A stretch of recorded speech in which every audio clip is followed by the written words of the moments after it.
Assalamualaikum warahmatullahi wabarakatuh. Perkenalkan, nama saya Titin Hadijah dengan NIM 604001200023, akan memaparkan materi tentang kalimat efektif. Adapun pengertian kalimat efektif itu sendiri ialah kalimat yang dapat mengungkapkan gagasan penutur atau penulisnya secara tepat sehingga dapat dipahami oleh pembaca atau pendengarnya dengan tepat pula. Kalimat efektif adalah kalimat yang dapat mewakili pikiran penulis atau pembicara, dapat memahami pikiran tersebut dengan mudah, jelas, dan lengkap seperti apa yang dimaksud oleh penulis atau pembicaranya.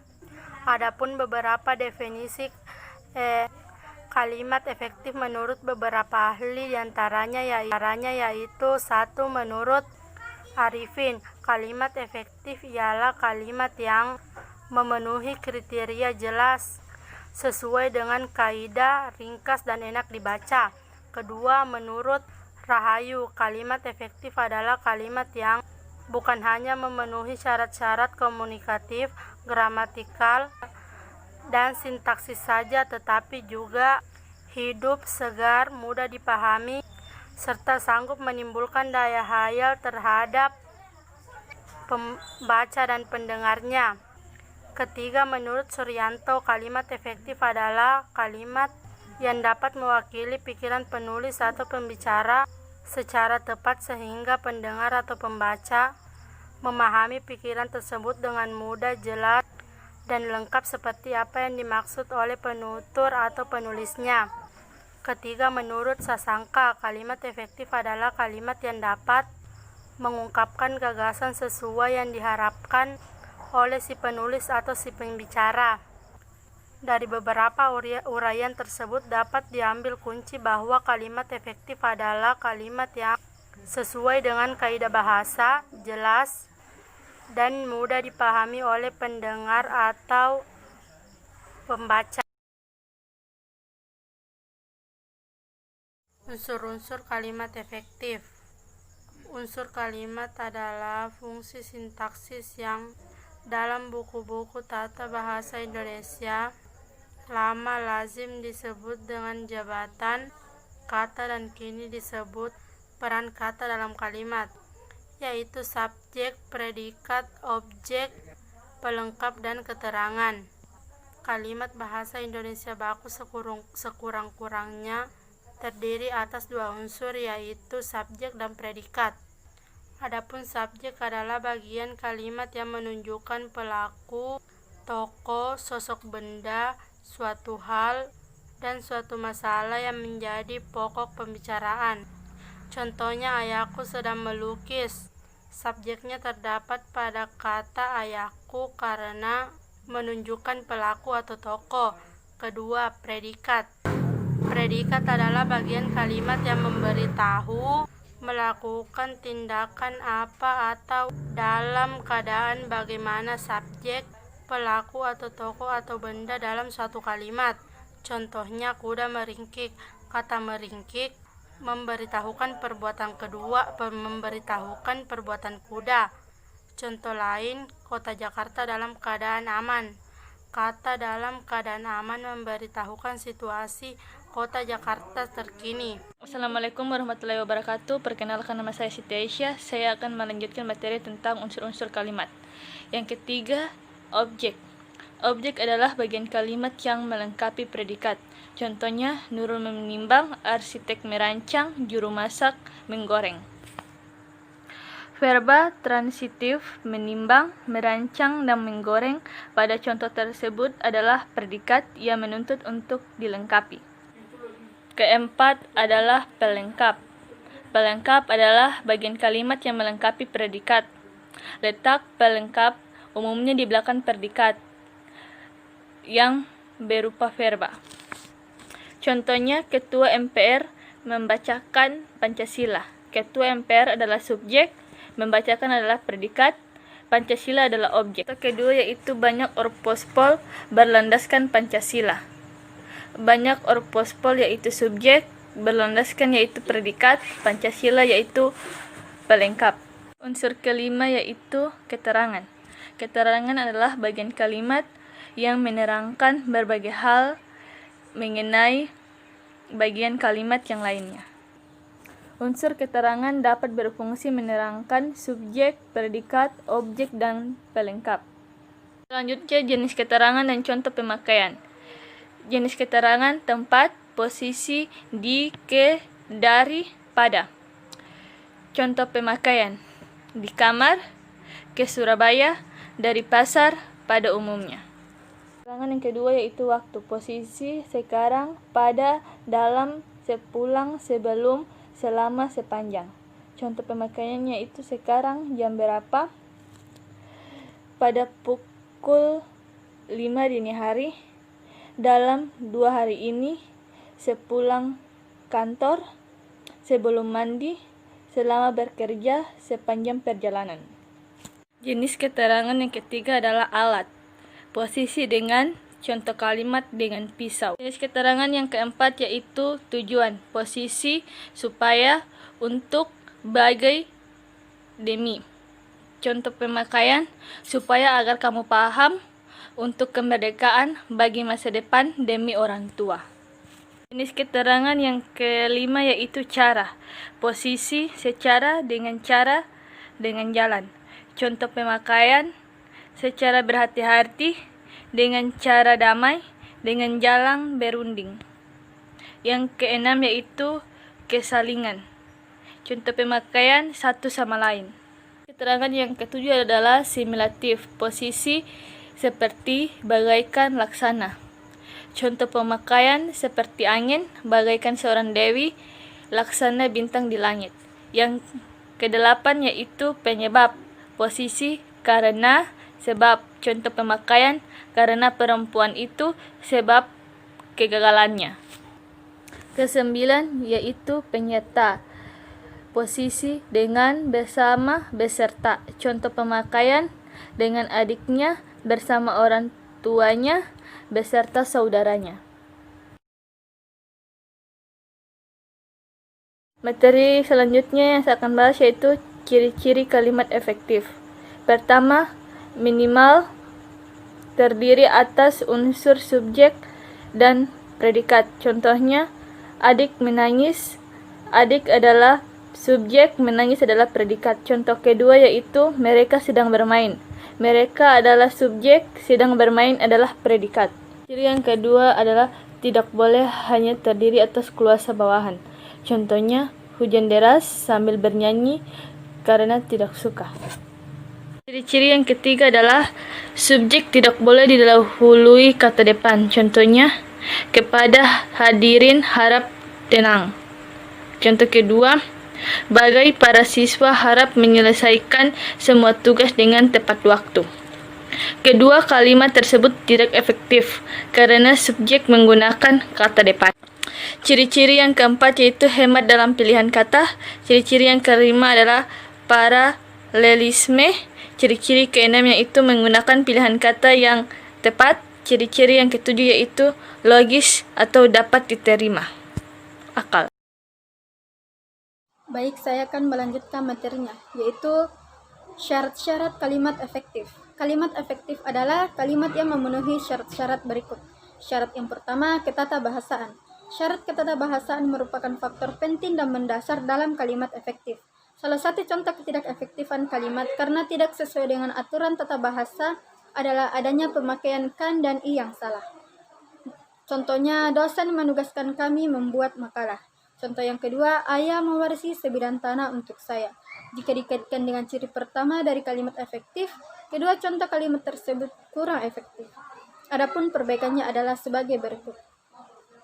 Contoh yang pertama, dosen menugasi kami membuat makalah. Contoh yang kedua, ayah mewariskan sebidang tanah untuk saya. Pada beberapa kata dasar tertentu seperti kata tugas, penambahan akhiran kan menuntut objek yang diam. Sedangkan penambahan akhiran ini mengharuskan adanya objek yang bergerak. Perlu diingat bahwa penggunaan imbuhan tersebut hanya untuk beberapa kata dasar tertentu. Syarat yang kedua, kesatuan gagasan atau kesepadanan.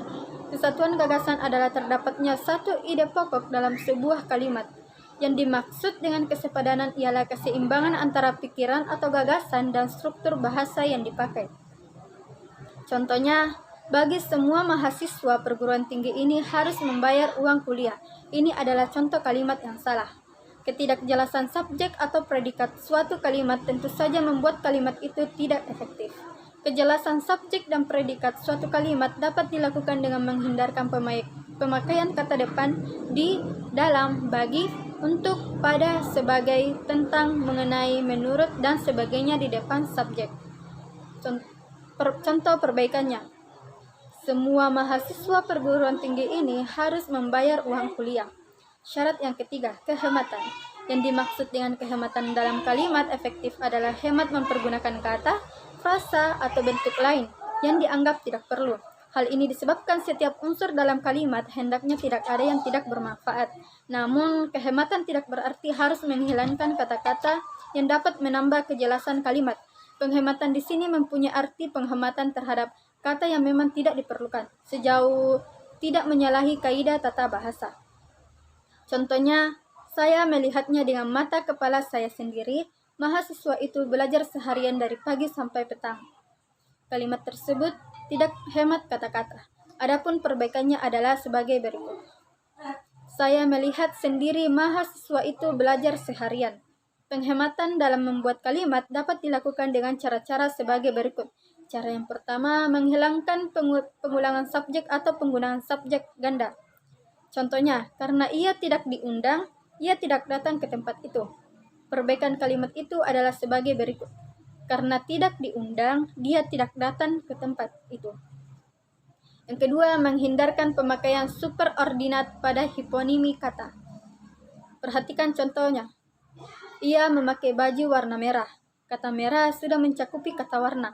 Kalimat itu dapat diubah menjadi ia memakai baju merah. Yang ketiga, menghindarkan sinonim dalam satu kalimat.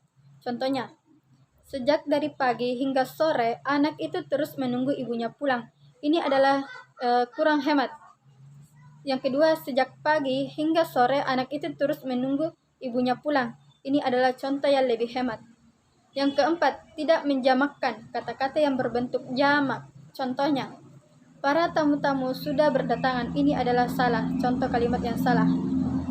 Yang kedua, para tamu sudah berdatangan. Ini adalah contoh kalimat yang benar. 4. Keparalelan atau kesejajaran. Yang dimaksud dengan keparalelan adalah kesamaan atau kesejajaran bentuk kata yang digunakan dalam kalimat itu. Artinya, kalau bentuk pertama menggunakan nomina, maka unsur lain juga menggunakan nomina. Kalau bentuk pertama menggunakan verba, bentuk kedua juga menggunakan verba. Sebagai contoh, apabila bentuk pertama menggunakan kata kerja, maka bentuk-bentuk selanjutnya juga harus kata kerja. Contohnya, mencegah lebih baik daripada pengobatan. Kalimat satu tidak mempunyai kesejajaran pada dua bentuk kata, yaitu mencegah dan pengobatan. Kalimat itu dapat diperbaiki dengan cara menyejajarkan kedua bentuk itu menjadi mencegah lebih baik daripada mengobati. Yang kelima, kecermatan atau ketepatan. Yang dimaksud dengan cermat adalah bahwa kalimat itu tidak menimbulkan tafsiran ganda atau ambigu, sehingga terbentuk pengertian yang bulat dan pasti. Perhatikan kalimat berikut. Mahasiswa perguruan tinggi yang terkenal itu menerima hadiah. Kalimat ini memiliki makna ganda, yaitu siapa yang terkenal, mahasiswa atau perguruan tinggi. Yang keenam, kepaduan atau koherensi. Kepaduan dalam kalimat adalah hubungan timbal balik yang jelas antara unsur-unsurnya sehingga informasi yang disampaikan tidak terpecah-pecah. Contohnya, hidup jangan mengharapkan akan belas kasihan orang lain. Contoh kalimat tersebut tidak efektif karena pada tiap-tiap kalimatnya tidak terdapat kepaduan atau koherensi. Adapun perbaikannya adalah hidup jangan mengharapkan belas kasihan orang lain. Yang ketujuh, kelogisan. Yang dimaksud dengan kelogisan ialah bahwa ide kalimat itu dapat diterima oleh akal dan penulisannya sesuai dengan ejaan yang berlaku. Contohnya, waktu dan tempat kami persilahkan. Contoh kalimat tersebut tidak efektif karena pada tiap kalimatnya tidak mengandung unsur kelogisan pada kalimat itu. Siapakah yang dipersilahkan? apakah waktu dan tempat yang dipersilahkan. Adapun perbaikannya adalah sebagai berikut. Bapak Rektor, kami persilahkan. Adapun tujuan dan manfaat dari kalimat efektif. Tujuan penggunaan kalimat efektif ialah sebagai berikut. Yang pertama, menyampaikan gagasan, informasi, perasaan dari penulis kepada si pembaca agar tidak terjadi kesalahan. Yang kedua, mempermudah pembaca atau pendengar dalam memahami makna yang disampaikan oleh si penulis atau si pembicara. Yang ketiga, susunan dalam tatap kepenulisan bisa dibuat dengan rapi, tidak bertele-tele atau menggunakan bahasa yang berlebihan. Manfaat dari penggunaan kalimat efektif dalam berbagai jenis kalimat. Yang pertama, kalimat formal. Pada susunan kalimat formal biasanya menggunakan susunan kalimat efektif yang ditulis menggunakan bahasa Indonesia baku atau resmi. Teks seperti ini biasanya terdapat pada susunan resmi atau surat yang diberikan kepada atasan di sebuah perusahaan atau lembaga. Contoh yang kedua, kalimat yang kedua yaitu kalimat argumentasi. Argumentasi atau opini yang berasal dari sebuah pemikiran seseorang harus disusun secara efektif karena tujuan utamanya adalah menyampaikan ide tersebut kepada banyak orang. Jika susunan kalimat argumentasi tidak dibuat efektif, maka opini mungkin tidak bisa diterima dengan baik karena tidak bisa memberikan pemahaman yang tepat. Yang ketiga, kalimat penyampaian gagasan atau ide. Kalimat jenis ini hampir mirip dengan kalimat argumentasi. Hanya saja ide bukan sekedar sebuah opini, dan terkadang ide tersebut berupa wawasan, pengetahuan, atau informasi yang ingin disampaikan penulis atau pembicara kepada pembaca atau pendengar. Yang keempat, kalimat pada teks pidato. Susunan teks pidato yang baik dan tepat ditulis menggunakan bahasa yang lebih informatif dan interaktif, serta disusun dengan menggunakan kalimat efektif, agar para pendengar dapat menyimak dan memahami pesan yang disampaikan dalam pidato tersebut. Yang kelima, kalimat pada teks ilmiah. Ada berbagai macam teks ilmiah dalam dunia kepenulisan, seperti esai, jurnal, makalah, artikel ilmiah, laporan penelitian, dan lain-lain. Teks tersebut pastinya harus ditulis dan disusun dengan rapi dan disusun dengan menggunakan kalimat efektif. Nah, itulah tadi beberapa syarat dan kegunaan dari kalimat efektif. Terima kasih. Nah, kesimpulan dari materi kalimat efektif adalah kalimat yang dapat mewakili pikiran penulis atau pembicaranya secara tepat sehingga pendengar atau pembacanya dapat memahami pikiran tersebut dengan mudah, jelas, dan lengkap seperti apa yang dimaksud oleh penulis atau pembicaranya. Di dalam penyusunan kalimat efektif, sangat perlu diperhatikan struktur kalimat, kelugasan penyusunan kata, serta faktor-faktor lainnya agar kalimat yang disusun menjadi kalimat yang utuh dan efektif. Unsur-unsur di dalam kalimat efektif yaitu subjek, predikat, objek, keterangan, dan pelengkap. Kalimat efektif memiliki syarat-syarat yang meliputi ketatabahasaan, kesatuan dan kesepadanan, kehematan, kesejajaran, kecermatan atau ketepatan, kepaduan dan kelogisan. Penggunaan kalimat efektif memiliki tujuan dan manfaat, yaitu agar gagasan dan informasi maupun perasaan dari penulis atau pembicaranya tidak bertele-tele ataupun menggunakan bahasa yang berlebihan, sehingga dapat dengan mudah dipahami dan tersampaikan dengan baik maknanya. Sekian dari saya. Wassalamualaikum warahmatullahi wabarakatuh.